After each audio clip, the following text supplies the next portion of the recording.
Salut les amis, nouvelle vidéo, nouvelle journée. Cette vidéo sortira comme celle de la semaine dernière le lundi parce que ce matin, on est dimanche matin et c'est le premier jour de la semaine où j'ai pu venir sur le terrain. Et je vais vous expliquer ma méthode pour préparer vos trous de plantation, surtout quand vous avez comme moi presque une centaine de trous à préparer. Donc vous avez en gros deux solutions.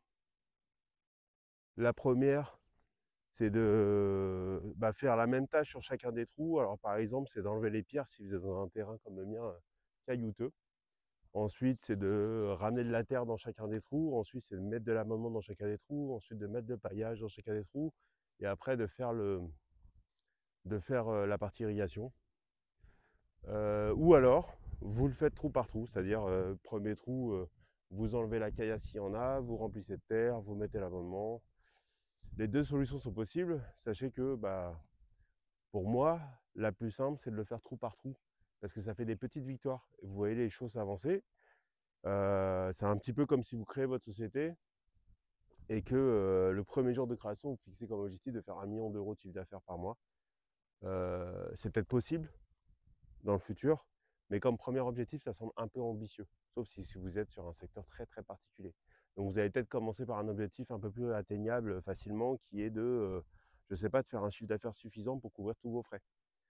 Moi je suis de ce type-là, c'est-à-dire je préfère avoir des objectifs atteignables à plus court terme, de façon à corriger la trajectoire si j'y arrive pas, et en tout cas de me rendre compte le plus vite possible de mes potentielles erreurs ou axes d'amélioration, et voilà, d'être plus efficace sur la durée. Donc voilà comment j'ai procédé pour chacun des trous. Alors mon objectif, c'était d'en faire 9 ce matin. Il y a 9 trous sur la ligne, j'en ai fait que 5. J'en ai fait que 5, et moi qui étais fier de mon tas de terre ici, il reste quasiment plus rien. Et en plus, j'ai triché parce que j'ai utilisé un sac de terre de 40 kg pour combler un des trous, parce qu'il était hyper profond.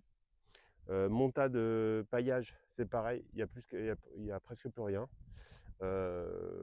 Pour le reste, ça va. Donc, comment j'ai procédé? J'ai commencé par ce trou qui est le plus proche du stock de matières premières, mais qui est aussi le plus profond et qui avait de la caillasse, donc c'est pas forcément le plus simple. J'ai retiré la caillasse, donc vous en voyez une partie là, et qui se balade.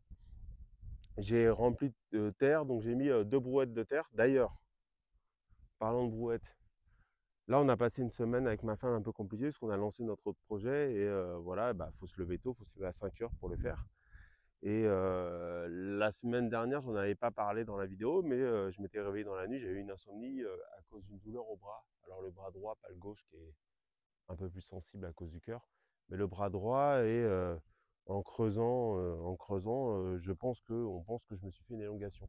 C'est pas une déchirure, parce qu'une déchirure, j'en ai déjà fait quand j'étais plus jeune au sport, et on entend un clac. Là, j'ai jamais, enfin, à aucun moment j'ai senti de douleur pour quelque activité que ce soit. Mais là, une élongation que j'ai eue, et du coup, c'est hyper douloureux. Ça m'avait empêché de dormir. Et là, ce matin, ma femme ne voulait pas que je vienne, mais on a énormément de travail ici à faire, et je lui ai promis de le faire doucement. Mais toujours est-il que voilà, quand je soulevais mes pelletés de terre dans la brouette, je galérais avec la brouette. Je me disais, mais c'est pas possible, j'ai vraiment plus d'énergie. Et puis, en m'asseyant et en faisant une pause entre deux actions, je regarde un peu cette brouette et je trouve la roue un peu bizarre. Et en fait, la roue, bon, elle est déchaussée, c'est pas ça, c'est qu'elle est complètement éclatée ici. Donc le soleil, elle est complètement défoncée. C'est une vieille brouette, hein, je sais pas combien d'années elle a, mais elle a été toute trouée, elle a été attaquée par la roue. J'avais fait une première réparation ici, on voit mes talents de restaurateur tout relatif. Donc ça allait, mais elle était mangée par la rouille de partout. Et là, la roue l'a achevé. Donc j'ai bien galéré, donc du coup, il va falloir. Alors c'est quelque chose que j'avais pas forcément prévu de racheter, mais cette brouette, elle va sûrement finir comme petit potager ou pot de fleurs devant la maisonnette qu'on est en train de faire, mais elle va plus faire brouette. Et donc du coup, ça m'a rassuré aussi sur ma force, parce que là, je me sentais mais vraiment mou, quoi. J'arrivais pas à avancer avec cette brouette. Donc dans ce trou là, je reviens à mes moutons, j'ai mis 2 brouettes, un peu plus de 2 brouettes et un sac de 40 kg. Et la terre est super bien, c'est une terre très grumeleuse, un peu comme la semoule. Elle est très très bien, très légère. Donc ça, je suis très content de l'achat que j'ai fait, et je pense que je vais en refaire. C'était pas très très cher. C'était des petits pépiniéristes qui vivent dans un village pas très loin d'ici. adorable, une famille qui travaille ensemble. La femme, on va dire, à la communication et le mari qui porte les sacs. Et ils sont venus nous livrer eux-mêmes un dimanche soir entre deux tournées, ce qui font les livraisons le dimanche. Et c'était super sympa et très content. Enfin bref, du coup, en gros, il doit y avoir au moins 80 kilos de terre. Par-dessus, j'ai rajouté mon fumier de mouton qui est là, avec une poignée de cendres que j'ai récupéré dans ce sac poubelle là, que j'ai mélangé. Je passe un coup de râteau pour que ça se mélange un petit peu avec les couches superficielles de la terre. Par-dessus, je rajoute mon paillage, donc une bonne couche, mais je ne suis pas hyper généreux parce que je suis déjà presque à sec et que trouver ce type de paillage, c'est aussi de l'énergie à dépenser.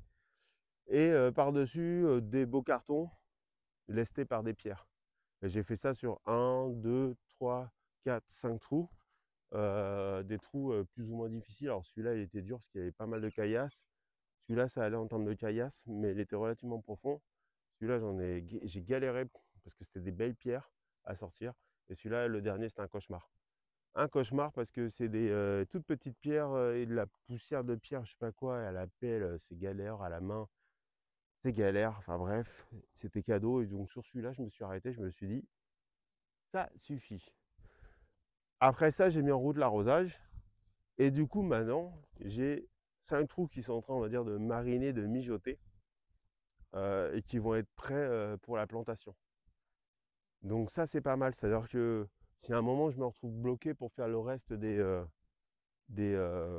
trous, j'attendrai pas d'avoir fait tous ces trous, les avoir vidés, puis d'avoir commencé à les remplir de terre. J'aurais gagné déjà quelques jours, enfin même quelques semaines probablement de marinage entre guillemets de, de terre dans les trous de plantation. Et du coup, je vais pouvoir commencer à planter dans ces premiers trous. Surtout que l'irrigation, elle est faite. Là, j'ai arrosé un coup. Donc, vous voyez des flaques d'eau avec des jolis papillons qui se baladent autour. C'est parce qu'il y a tellement de pression que les tuyaux sautent. Donc, j'en ai profité pour identifier où est-ce que j'avais ces faiblesses pour mettre des colliers de serrage. Et voilà, c'est super. Donc voilà, quand on voit ce type de trou là, donc là j'ai un peu de terre mais j'ai aussi de la caille. On voit la profondeur, donc il doit y avoir facile 60 cm. Et ben je sais que je vais devoir prendre de la terre. Parce que là il n'y en aura pas assez. Et c'est commencer par ces trous là qui sont très profonds avec de la caillasse. C'est pas forcément le plus facile, on va dire, puisque ça m'oblige à taper dans mon stock. Mais comme je dois taper dans mon stock, c'est le plus facile à passer en brouette. Parce que déjà, j'ai pas à passer par-dessus tuyau. D'ailleurs, je me suis rendu compte en faisant mes allers-retours que quand j'allais, j'ai bien fait de ne pas faire toute l'irrigation. Parce que quand j'allais m'occuper des trous là-bas, j'allais galérer sinon à passer. Donc là, déjà, je sais que je dois enlever un tuyau pour pouvoir passer en brouette. Et je vais devoir faire un petit peu de détour.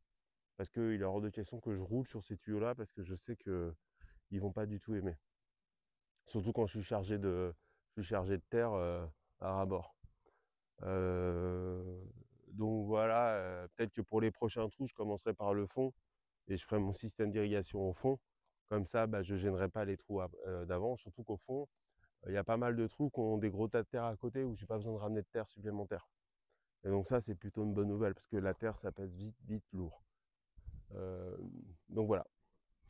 Il y a aussi un enseignement que je tire de cette matinée de travail, de cette belle matinée de travail, c'est que quand j'ai dit que j'ai 3 jours plein de travail, je suis très optimiste. Parce qu'avec la chaleur, on fait beaucoup moins que ce qu'on imagine.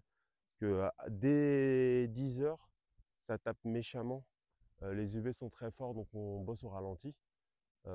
Et du coup, on ne peut pas faire des journées complètes, en tout cas sans s'abîmer la santé. Donc j'ai beaucoup plus de temps. Et donc ça valide d'autant plus la façon dont je le fais, c'est-à-dire au fur et à mesure. Regardez-moi tout ça à faire. Et donc là, 5 trous près pour planter. J'ai un trou devant la maison que je n'ai pas utilisé, où j'aimerais bien planter un manguier. Et voilà. Je vais aller faire le tour parce que j'ai 3 cocotiers que j'ai plantés. Ils vont bien. Ils prennent un peu de temps à sortir des feuilles, mais il y en a un qui commence à sortir des nouvelles feuilles, donc c'est plutôt bon signe. C'est-à-dire qu'il n'est pas mort. Là, j'ai un trou de plantation, mais il est rempli de caillasses. il est rempli de caillasses. Donc c'est là où j'aimerais bien mettre un manguier. Parce que les manguiers, ça fait pas mal d'ombre. Donc quand il va planter, il va pousser ici, il va me faire de l'ombre sur la terrasse. Même si j'ai prévu de mettre un toit, ça garantira un peu plus de fraîcheur. Le cocotier, c'est parce que c'est sympa dès que vous êtes sur l'entrée. Et là, tous les arbres, j'ai lancé l'irrigation ce matin. Je le fais une fois par semaine.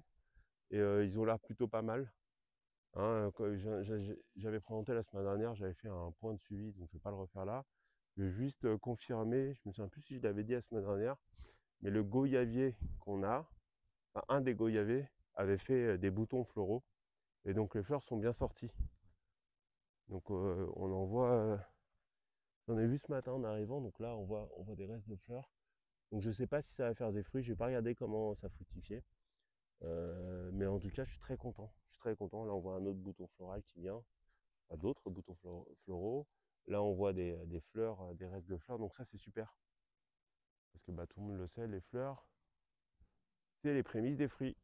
Et bon, et là, il va falloir que je désherbe. J'ai commencé à désherber ce matin, mais je voulais pas consommer trop d'énergie parce que là-bas, j'avais prévu de me focaliser. Donc j'ai commencé à désherber, mais on voit vite que ça devient une jungle très très vite. Et pourtant, cette semaine, il n'a pas plu, je crois, ici. Il n'a pas plu, mais pourtant, depuis qu'il y a de l'arrosage, la terre est un peu plus humide et du coup, toutes les graines germent et se font plaisir. Et moi, ça m'arrange parce que, bon, même si c'est contraignant de désherber, ça me fait un paillage gratos et facilement accessible. Parce que avant, j'utilisais le même paillage que j'utilise pour les plantations, c'est-à-dire des feuilles mortes.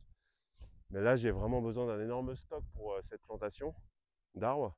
Et du coup, ça m'embête de les utiliser pour là, alors que maintenant, j'ai accès à de l'herbe fraîche qui pousse, donc rempli, chargé d'azote. J'arrache des grosses mottes et je les mets en paillage. Et là, j'avais fait une bouture. Alors, il y a un cactus qui pousse sur le mur. Ça ressemble à un pitaya, mais j'en suis pas sûr. Il fleurit pas parce que ses racines sont dans de la pierre. Donc, j'avais fait une bouture ici. Parce que je ne connais pas l'avenir de ce cactus et je trouvais dommage qu'il ne survive pas. Et la bouture a prise, on voit des petits pousses qui sont sortis. Et je sais pas si c'est un pitaya, j'ai un doute. Ça ressemble, mais j'ai un doute sur le fait que les épines soient comme ça sur le pitaya. Mais bon, on verra bien. Dans tous les cas, c'est sympa. Je suis très content d'avoir mon petit cactus qui pousse. Surtout que ça ne consomme pas beaucoup d'eau. Là, c'est un citronnier. C'est un citronnier qui fait ses petites feuilles et tout. C'est le dernier arrivé. Il a l'air de pas trop mal vivre. Donc voilà. C'est tout ce que je voulais dire là-dessus. Donc les prochaines vidéos risquent d'être très centrées sur la plantation. Ce qui est certain, c'est que je me suis servi de l'expérience ici avec toutes les erreurs pour ma première plantation que j'ai faite, pour en tout cas ne pas reproduire exactement les mêmes ou sinon les mêmes. Par exemple, j'avais préparé la terre, mais là on voit vite que c'est pas suffisant. Et j'avais pas prévu que le tracteur en enlève autant en fait. Que le tracteur, quand je lui demandais d'enlever les énormes pierres, lui il arrivait, il raclait tout et il emmenait tout. Il pouvait pas faire autrement. Et des fois c'était sur toute la route, c'était pas seulement la terre de ce trou-là, mais quand il devait aller déposer la pierre sur un côté, il emportait pas mal de trucs sur sa route. Et donc j'avais préparé de la terre, mais visiblement pas suffisamment. J'en ai racheté pour compenser ça. C'est les gros sacs de terre que j'ai montrés qui sont là-bas. Ces gros sacs là de terre. Mais visiblement, même si c'est des sacs de 40 kg vu la taille des trous et qui m'a fait, ça ne sera pas suffisant. L'avantage, c'est que les arbres ont leurs aises pour planter, pour faire pousser leurs racines. Donc ils devraient se développer plus facilement. Et pareil, l'enseignement que j'ai tiré de la première plantation, c'est ça. C'est ça là, l'irrigation. La dernière fois, j'étais arrivé la fleur au fusil, je m'étais posé la question de la gestion de l'eau après avoir planté. Et dans un pays tropical en saison sèche, ça c'est fatal. Ça c'est fatal. Donc là, je prépare mes trous, je prépare mon réseau d'irrigation. Une fois que tout fonctionne, même si j'aurais pas mis mes programmateurs, parce que c'est pas très contraignant, c'est juste des robinets à ouvrir. Une fois que tout fonctionne, paf, j'attaque la plantation du plus gros. Et là, en attendant, je vais pouvoir commencer à planter les premiers arbres. Ça va être d'âpres négociations avec madame pour savoir quels sont les premiers arbres fruitiers qu'on va mettre. Parce qu'on n'a pas forcément les mêmes attentes. Et je pense que sur ce coup-là, c'est madame qui va gagner. Parce qu'elle m'a laissé faire mes caprices pour les arbres contre le mur. Donc chacun son tour. Voilà. Et une fois que j'aurai fini ce chantier, il sera grand temps que je m'attaque à la mare et au broyage de tous les arbres morts que j'ai laissés tout autour du terrain. Donc, c'est pas le boulot qui manque, et ça, c'est super cool. J'espère que cette petite vidéo sur, en tout cas, ma méthode de plantation vous a intéressé. Et puis, je vous dis à très, très bientôt, sous le soleil et sous une chaleur écrasante.